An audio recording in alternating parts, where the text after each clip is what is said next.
Welcome to Nick kitchen. இன்னைக்கு நாம நிக் கிச்சன்ல கத்திரிக்காய் வச்சு ஒரு வறுவல் செய்யலாம். இதை எப்படி செய்யலாம் நம்ம இந்த வீடியோல பார்க்கலாம் வாங்க. கத்திரிக்காய் வறுவல் செய்யறதுக்காக நான் 6 கத்திரிக்காய் எடுத்திருக்கேன் மீடியம் சைஸ்ல. இந்த மாதிரி நீல வாக்குல கட் பண்ணி எடுத்துக்குங்க. தாளிப்பதற்காக ஒரு பெரிய வெங்காயம் எடுத்துக்குங்க. இந்த மாதிரி பொடியா கட் பண்ணி எடுத்துக்குங்க. 1 ஸ்பூன் கடலைப்பருப்பு, 1 ஸ்பூன் உளுத்தம்பருப்பு, 3 காய்ந்த மிளகாய் காம்பு எடுத்துட்டு வச்சுக்குங்க. இப்போ ஒரு கடாய் எடுத்துக்குங்க. கடாயில் தேவையான அளவு நல்லெண்ணெய் ஊற்றிக்குங்க. நல்லெண்ணெய் கொஞ்சம் அதிகமாக சேர்த்துக்குங்க. எண்ணெய் காஞ்சதும் கடுகு சேர்த்துக்குங்க. கடுகு பொரிஞ்சதும் சீரகத்தை சேர்த்துக்குங்க. எடுத்து வச்சிருக்க கடலைப்பருப்பை இது கூட சேர்த்துருங்க. உளுத்தம்பருப்பையும் இது கூட சேர்த்துக்குங்க.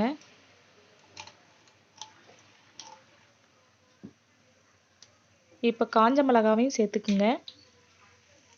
சேர்த்துட்டு ஒரு நிமிஷம் இந்த மாதிரி வதக்கி விட்டுக்குங்க. இப்போ கட் பண்ணி வச்சிருக்க வெங்காயத்தையும் சேர்த்துக்கலாம். இதையும் சேர்த்து நல்லா வதக்கி விடுங்க. வெங்காயம் ரொம்ப வதங்கணும்னு அவசியம் இல்லை. ஒரு 2 நிமிஷம் இந்த மாதிரி வதக்கிக்குங்க.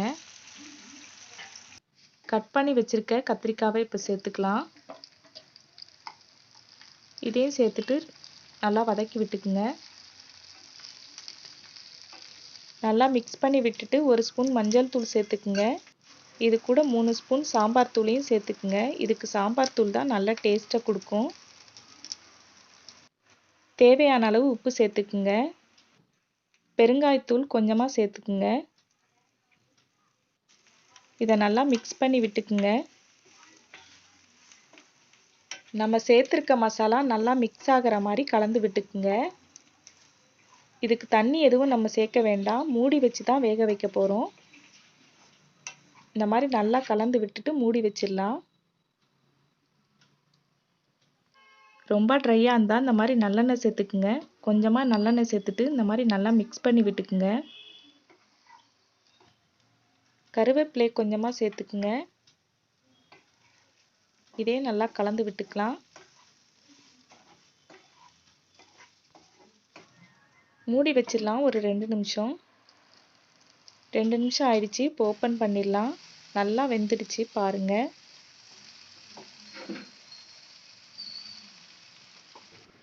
கடைசியாக நம்ம 1 ஸ்பூன் சாம்பார் தூள் சேர்த்துக்கலாம். சேர்த்துட்டு நல்லா கலந்து விட்டுக்குங்க. இந்த மாதிரி கடைசியாக சேர்க்கும் போது இன்னும் கூடுதலான டேஸ்ட்டை கொடுக்கும்.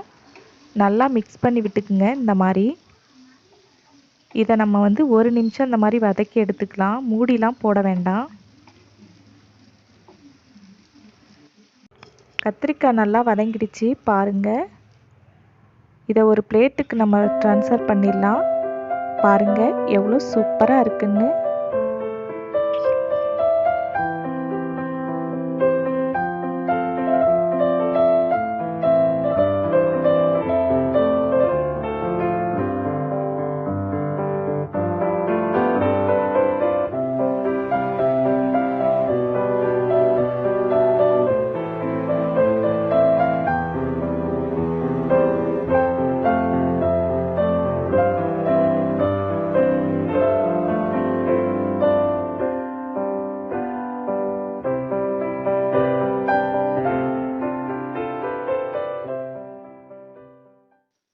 கடைசியாக கொத்தமல்லி இருந்தால் இது கூட சேர்த்துக்குங்க.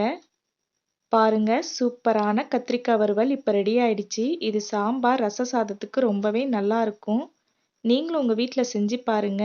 நிக் கிச்சன் வீடியோ உங்களுக்கு பிடிச்சிருந்தா லைக் பண்ணுங்க, ஷேர் பண்ணுங்க, மறக்காமல் சப்ஸ்கிரைப் பண்ணுங்க. பக்கத்தில் இருக்க பெல் ஐக்கானை கிளிக் பண்ணிக்கோங்க.